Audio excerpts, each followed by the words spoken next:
Good afternoon, friends. In the last lecture, I have discussed the nutrition of fungi and the growth requirement of fungi. Today, we will see the next point of our syllabus, that is reproduction or the replication of fungi.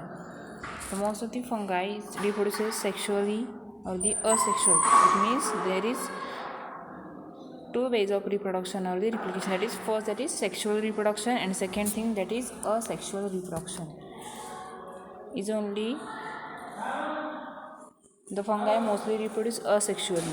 That is most way of reproduction that is asexual. But the sexual reproduction is only followed under certain specific condition. The form of fungus undergoing sexual reproduction is known as telomorph. Yes, I am repeating here.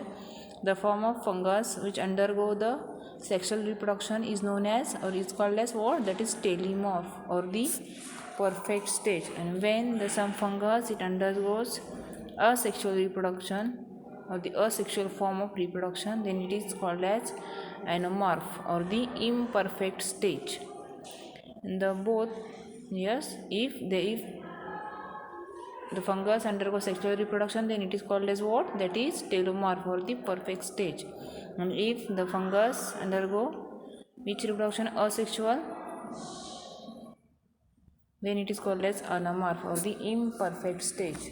The both sexual and asexual reproduction form are together known as holomorph. Yes, both the sexual and asexual reproduction form are together known as holomorph. The fungi undergo three types of reproduction. The first, vegetative reproduction, then asexual reproduction and sexual reproduction.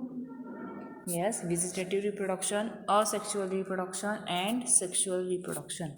In vegetative reproduction, the vegetative reproduction can occur by following ways. First, sclerotia, then rhizomorph, third, fragmentation, fourth, fission, fifth, budding, sixth, odia, then next, chalmydiospores, then gamete. Yes, the vegetative reproduction can occur by following ways. First, sclerotia, then rhizomorph, fragmentation, rhizomorph, then fragmentation, next fission, next budding, then odia, then chlamydospores, then gamete. Then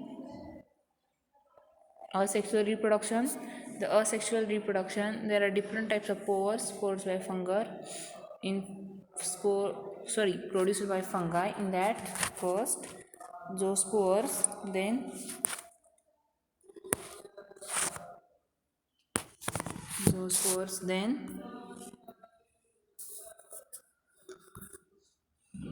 sporangiosperms, chalmydiospores, odia, then conidia, ascospores and basidiospores.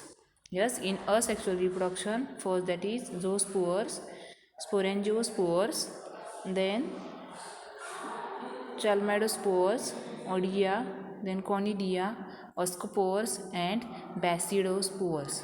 Then in case of sexual reproduction, plasmogamy, karyogamy and meiosis.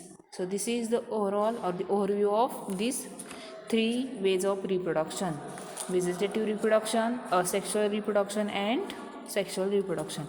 In case of vegetative reproduction, first that is sclerotia, then rhizomorph, next fragmentation, then fission, next budding, then odia, chalmydiospores, then gamete. In case of asexual reproduction, zoospores, sporangiosperms, chalmydiospores, odia, conidia, then ascospores and basidospores. And in case of sexual reproduction, plasmogamy, karyogamy and meiosis. We will see one by one. First, vegetative reproduction. In this type of reproduction, the new individual is formed from a somatic portion of fungal thallus without seed production method is carried out. Yes, in this reproduction, it means in vegetative reproduction, the new individual is formed from a somatic portion of fungal thallus without seed. Without seed production method is carried out, such as fragmentation, fission, budding, rhizomorphs, and sclerotia. We will see one by one. First, sclerotia. These are hard covering of the rind around the compact mass found by the interrone hyphae that as a claviceps. They may be round or cylindrical cushion of the irregularly shaped with a dense mass of thick walled hyphae which form a compact pseudo parenchymatous tissues. Yes, which form what? The compact pseudo parenchymatous tissue. Then sclerotia are penetrating bodies. Yes, the sclerotia are the penetrating bodies and which are made up of what? Which are made up of from compact masses of hyphae. Which are made up of compact masses of hyphae. Then they grow under they grow under unfavorable conditions to produce new mycelia. Yes, they grow under unfavorable conditions to produce new mycelia. Then they serve as a penetrating. Yes, they serve as a perinating bodies and as a means of vegetative propagation under the unfavorable condition, and it remains dormant. Here we can see the image of sclerotia. It remains dormant while as the favorable condition reoccur, they develop into mycelia or they develop a new mycelia. For example, claviceps, that is ergot. Yes, it remains dormant. Here we can see the image. It remains dormant while as unfavorable condition reoccur, they develop a new mycelia. For example, claviceps or the ergot. Then next, that is rhizomorph. Yes, here we can see the image of rhizomorph or how it is developed. It is rope-like twisted masses of hyphae. Yes, it is rope-like twisted masses of hyphae with well-defined apical growing point. With well-defined apical growing point, and pass the unfavorable period in dormant stages. Pass the unfavorable periods in dormant stages, but with one set of favorable conditions. Each rhizomorph give rise to a new mycelium. Each rhizomorph give rise to a new mycelium. So this is the rhizomorph. Next, that is fragmentation. In fragmentation, the hyphae breaks into pieces and each piece give rise to a new mycelium. Yes, here we can see the fragmentation or the breaking pieces. Hyphae break into pieces and each pieces gives rise to a new mycelium. Next, fission. Here we can see the fission or the process of fission.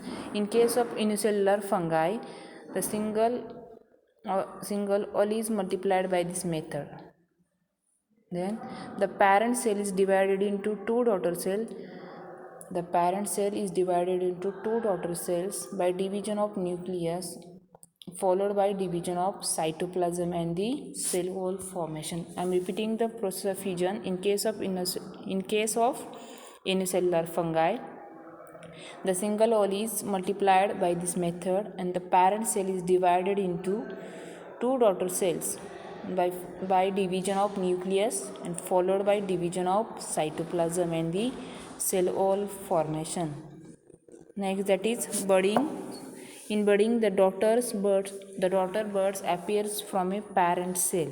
In case of budding, the daughter birds appears from a parent cells, and this bird separates and form a new organism. Here we can see the budding.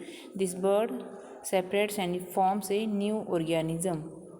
At times, these birds fails to separate. At times, these birds are failed to separate, and after repeated budding it forms pseudomycelium. Yes, after repeated budding it form a pseudomycelium. Yes, I will stop here. Next part we will see in next lecture.